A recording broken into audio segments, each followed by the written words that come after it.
Selamat datang dalam ringkasan materi mengenai Sistem Informasi Akuntansi atau SIA.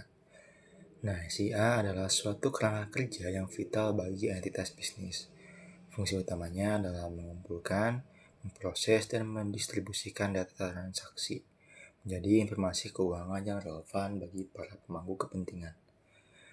Nah, untuk memahami bagaimana data minta diproses menjadi laporan yang informatif, mari kita telah secara ringkas rangkaian prosedur yang disebut siklus akuntansi. Pilar dasar akuntansi sebelum melangkah lebih lanjut, terdapat beberapa terminologi dasar yang wajib dipahami. Pertama ada transaksi, peristiwa eksternal yang menimbulkan pertukaran dan berdampak pada perubahan posisi keuangan. Kedua ada akun, pengelompokan sistematis untuk mencatat pengaruh transaksi terhadap unsur spesifik seperti aset, liabilitas, atau pendapatan.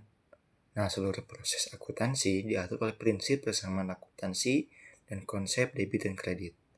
Nah, debit sendiri berada di sisi kiri dan kredit berada di sisi kanan. Harus selalu seimbang pada setiap pencatatan transaksi si nominalnya. Nah, secara umum, akun aset dan beban akan bertambah pada sisi debit, sementara liabilitas, ekuitas, dan pendapatan akan bertambah pada sisi kredit. Keseimbangan antara debit dan kredit adalah fondasi utama dalam sistem pencatatan berganda. Nah, langkah inti dalam siklus akuntansi. Nah, siklus akuntansi terdiri dari 10 tahapan. Nah, kita akan berfokus pada 5 tahapan inti yang krusial dalam menghasilkan laporan keuangan yang valid. Pertama ada penjurnalan. Ini adalah tahap pencatatan pertama atau buku entry asli. Setiap transaksi dianalisis dan dicatat secara kronologis dalam jurnal dengan menentukan akun mana yang didebit dan mana yang dikredit. Lalu ada posting ke buku besar atau proses posting. Data dari jurnal kemudian dipindahkan atau diposting ke masing-masing akun dalam buku besar. Nah, tahap ini bertujuan untuk menghitung saldo akhir per akun. Lalu ada penyusunan neraca saldo. Nah, saldo dari seluruh akun buku besar tadi dikumpulkan dalam neraca saldo. Tujuannya adalah memverifikasi bahwa total seluruh saldo debit telah sama dengan total seluruh saldo kredit, jadi harus balance. Nah, lalu ada pembuatan jurnal, penyesuaian. Nah, pada akhir periode perlu dilakukan penyesuaian untuk transaksi yang basis pencatatannya menggunakan basis akrual. Hal ini mencakup pengakuan pendapatan yang sudah dihasilkan namun belum dicatat, atau beban yang sudah terjadi namun belum dibayar. Nah, demi menyajikan informasi yang lebih akurat. Lalu, masuk ke penyusunan laporan keuangan. Berdasarkan neraca saldo yang telah disesuaikan tadi, entitas dapat menyusun laporan keuangan.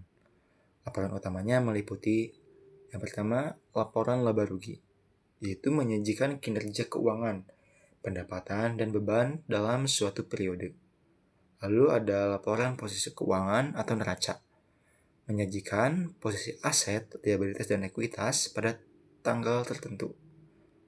Lalu selanjutnya kita masuk ke penutup siklus dan kesimpulan setelah laporan keuangan diselesaikan. Nah, siklus dilanjutkan dengan tahap jurnal penutup. Akun-akun nominal, pendapatan, dan beban ditutup untuk mengembalikan saldonya menjadi 0 di awal periode berikutnya. Lalu ada neraca saldo pasca penutupan. Nah, di sini menyajikan daftar saldo akun real, aset, liabilitas, dan ekuitas yang akan menjadi saldo awal periode selanjutnya.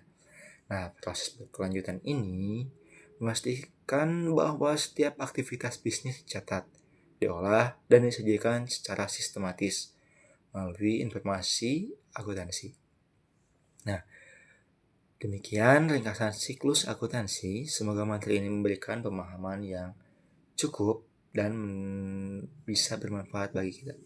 Terima kasih. Saya Randy Hidayatullah. Wassalamualaikum warahmatullahi wabarakatuh.